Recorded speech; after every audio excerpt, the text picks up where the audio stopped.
2013 में झाड़ू लगाई, 2015 में झाड़ू लगाई, 2020 में झाड़ू लगाई, और अब 2025 में भी सफाया करेंगे आप लोगों का।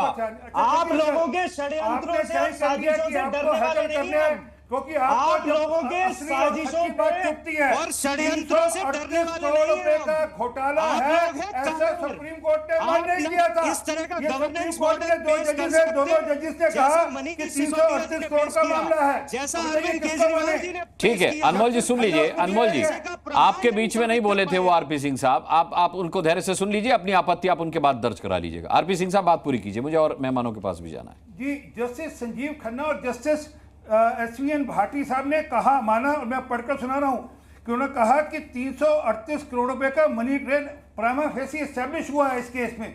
ये कोर्ट की ऑब्जर्वेशन है, मेरी ऑब्जर्वेशन नहीं है। पिछली बार जब बेल के लिए गए थे, कोर्ट ने आज बेल क्यों दी? क्योंकि ट्रायल कोर्ट में जाते हुए समय लग रहा है। और ट्रायल कोर्ट में जाते हुए समय क्यों लग रहा है? क्योंकि ये बार बार अलग अलग कोर्ट्स में जाकर अर्चन राणा ने कोर्ट ने उसको रिजेक्ट किया, मान लिया, परंतु ये जो बार बार कहते हैं कि मनी ट्रेल नहीं है, मैं आपको एक बैंक का खाता दे रहा हूँ, मैं बार बार इनसे उस बैंक के खाते की जानकारी पूछता हूँ, इनके पास जवाब नहीं होता कि उस बैंक के खाते में पैसे किसके यहाँ से गए, कैसे गए। क्योंकि असल में सच ये है कि पैसे गए और वो पैसे ट्रांजेक्ट हुए, उसकी जानकारी ईडी ने कोर्ट को दी, कोर्ट की तसल्ली थी, तभी कोर्ट ने मान्य किया। हाँ, पढ़ के आया इसमें 338 करोड़ का घोटाला है। अरे आरपी सिंह साहब, ये तो कह रहे कि पी शरद रेड्डी ने आपको 60 करोड़ रुपए दिए। रिश्वत लेके खुद बैठे हैं, दलाली खुद ली हुई है आपने, बताते नहीं है क्यों तहकीकात नहीं हो रही? पी शरद रेड्डी ने 60 करोड़ जो दिए हैं भाजपा को, बताइए। मैं बोल दूं, ये बीच में टोकते रहेंगे तो मैं इनको नहीं, अब नहीं टोकेंगे बीच में, बोलिए। नहीं, मैं बोलने नहीं दूंगा, ये अच्छी तरीका नहीं है। अनुराग जी, आपकी डिबेट में तो ये एक्सपेक्टेड नहीं है। नहीं, बिल्कुल। अनमोल जी सुन लीजिए अब, क्योंकि सच चुपता है ना, सच बहुत बुरी तरह चुपता है। बैंक खाता है और बैंक का यूको बैंक खाता है 10220211004647, इसमें पैसे ट्रांसफर हुए, मैं कह रहा हूं। और इसी दारू के, शराब के घोटाले के मामले में पैसे ट्रांसफर हो, ये मैं नहीं कह रहा, ये ईडी की जो कोर्ट में रिपोर्ट सबमिट करी, उस रिपोर्ट के अंदर ये दाखिल किया कोर्ट के अंदर, और कोर्ट ने इसको मान्य किया। अब बताइए किसकी बात करते हैं? मैं अगली बात बताता हूं आपको, आप जानकारी चाहते हैं? एक अशोक भाई पटेल है, एक किरण भाई पटेल है, एक जगदीश शर्मा है, ये मिलाकर, और इन्होंने पैसे किस किस को ट्रांसफर किए? कोई कीर्ति अमनलाल है, ये अभी बड़े गाना गा रहे थे पाठशालों का, इन्होंने पाठशाला जैसी खोली, उसके बारे में ये 4 अप्रैल की हाई कोर्ट के जो चीफ जस्टिस है मनमोहन, उनकी जरा टिप्पणियां सुन लीजिए।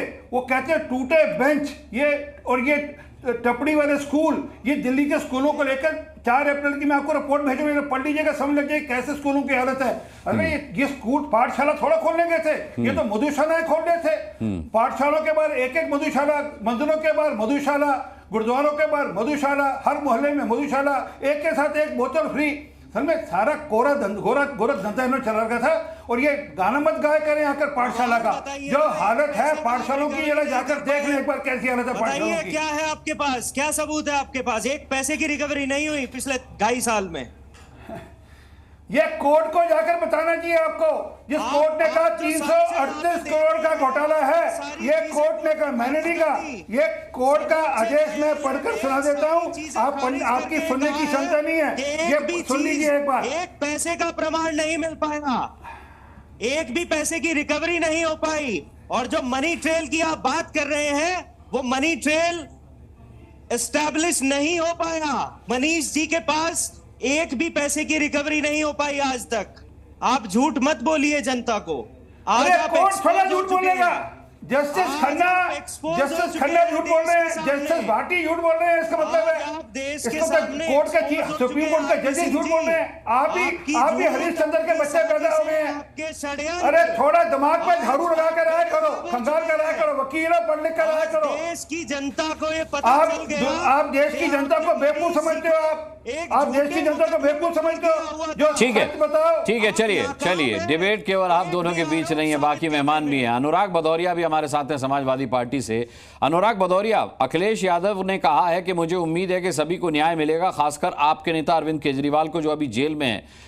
अब यहां सवाल ये उठता है कि ठीक है आपके संबंध अच्छे हैं और आप एक ही गठबंधन में हैं, लेकिन ये भी तो कह सकते थे कि ट्रायल जल्दी शुरू हो जाए, दूध का दूध पानी का पानी हो जाए। उन्होंने तो अभी से क्लीन चिट दे दी कि भाई बहुत जल्दी मैं उम्मीद करता हूं कि अरविंद केजरीवाल को भी न्याय मिलेगा और वो बाहर आएंगे।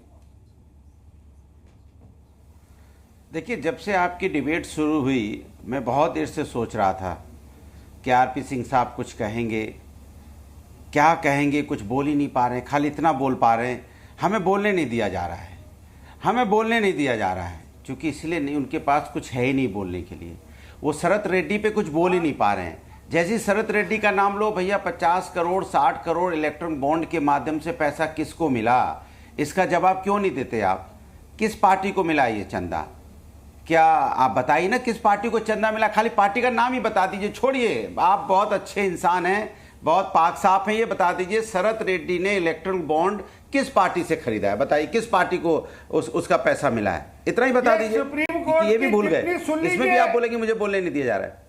सुप्रीम कोर्ट मैंने सुप्रीम कोर्ट पर भी एक मिनट रुकिए, एक बार सुप्रीम कोर्ट पे बात, माननीय सर्वोच्च न्यायालय पे बात करेंगे। अब शरत रेड्डी ने पैसा किसको दिया ये तो बताइए ना, मामला है किस पार्टी को दिया? मैं जो पूछ रहा हूँ उस पर बात नहीं कर रहे हो, आए बाएं साए बोल रहे हो बस। आप आज लगता है परेशान हैं आप थोड़ा हमें समझ सकते हैं, आप परेशान हैं, हम समझ सकते हैं। झूठ बोलने में आदमी थोड़ा परेशान होता है, झूठ पकड़ा गया इसलिए परेशान हो रहे हैं। मैं तो ये पूछ रहा हूँ कि शरत रेड्डी ने पैसा किसको दिया, बस इतना ही तो पूछ रहा हूँ मैं।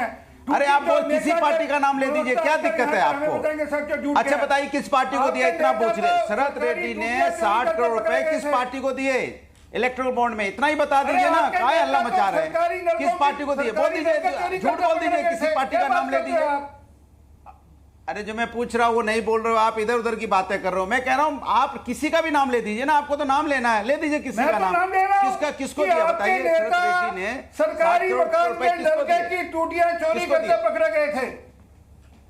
अरे आप कहाँ चले गए? यही तो मानसिक दिवालियापन आपका दिखने लगा, समझ में आ रहा है।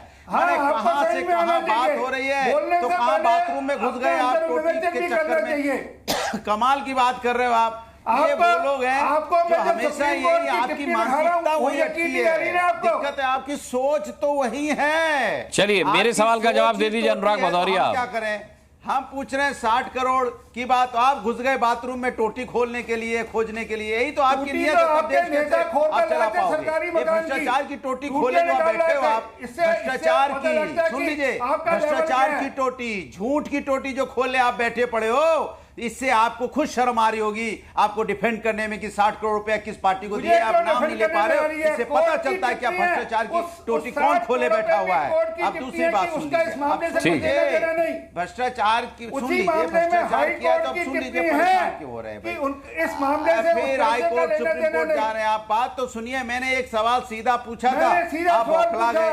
एक छोटा सा सवाल में इतना बौखला गए, तो अभी अब हम पर्चा लीक पे पूछने लगेंगे तो कितना बौखला जाओगे, किसान पे पूछने लगेंगे तो कितना बौखला जाओगे, बताओ। फिर हम भ्रष्टाचार पे पूछने लगेंगे तो कितना बौखला जाओगे।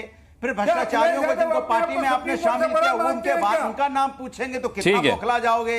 फिर पूछेंगे वॉशिंग मशीन में कौन कौन लोगों को आपने साफ कर दिया बीजेपी वाली वॉशिंग मशीन में, फिर आप परेशान हो जाओगे।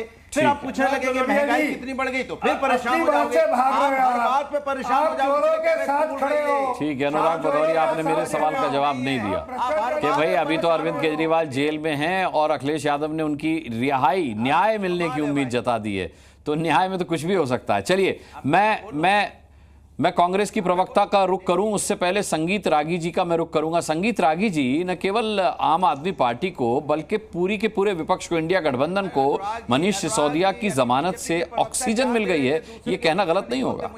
देख रहे हैं आप अब तक की डिबेट में?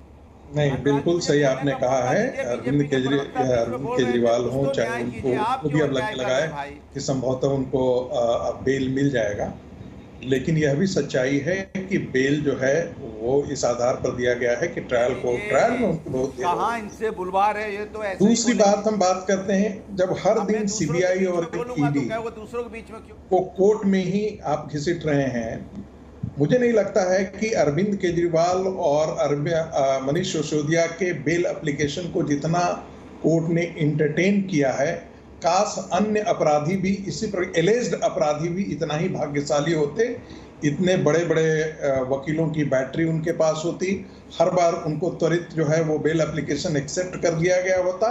मुझे ऐसा नहीं लगता है। कांग्रेस पार्टी जो है, इसकी शुरुआत जो है कि घोटाले हुए हैं शराब को लेकर के, इसकी शुरुआत तो कांग्रेस पार्टी ने की थी। आज कांग्रेस पार्टी उनके साथ खड़ी है। तीसरी बात हमको ध्यान में रखना चाहिए कि जो हाई कोर्ट का जो ऑब्जर्वेशंस था और बाद में सुप्रीम कोर्ट का भी जो ऑब्जर्वेशन था, जिसका जिक्र अभी आरपी सिंह ने कहा 338 करोड़, हाई कोर्ट में सुप्रीम कोर्ट ने उसने तल्ख टिप्पणी नहीं की थी, लेकिन हाई कोर्ट ने बहुत ही तल्ख टिप्पणी की थी। आपको ध्यान में होगा कि जो जस्टिस शर्मा का जो बेंच था उसने बहुत ही तीखी टिप्पणी की थी शराब घोटाले को लेकर के। और ईडी की हम बात माने या नहीं माने, अभी तक यदि कोर्ट में है तो वो ईडी के कारण नहीं है, वो न्यायपालिका ने ही उनको कहा। ईडी का काम है अरेस्ट कर लेना, लेकिन 17 महीने तक आप कोर्ट छानते रहे और 17 महीने यदि आप जेल में रहते हो तो भारतीय जनता पार्टी के नरेंद्र मोदी की सरकार के कारण नहीं है, नहीं ईडी के कारण है। हर बार आप कोर्ट में गए और कोर्ट ने ही इसकी मियाद बढ़ाई कि नहीं हम अब बेल नहीं देते हैं।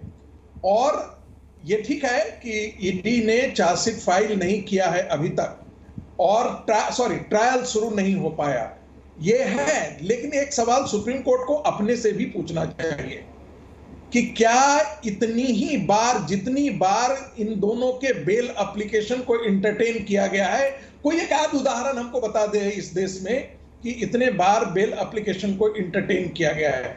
यदि हर दिन सीबीआई और ईडी अपने वकील और अपनी इन्वेस्टिगेटिंग एजेंसी के साथ इसी बात में लगे कि हमको कोर्ट में अपीयर होना है, कभी जो है वो डिस्ट्रिक्ट कोर्ट में अपीयर होना है, कभी सीबीआई कोर्ट में अपीयर होना है, कभी हाई कोर्ट में अपीयर होना है, अगले दिन सुप्रीम कोर्ट में है, सुप्रीम कोर्ट लोअर कोर्ट के लिए कहती है तो लोअर कोर्ट की तैयारी करो, लोअर कोर्ट की तैयारी के बाद और करो।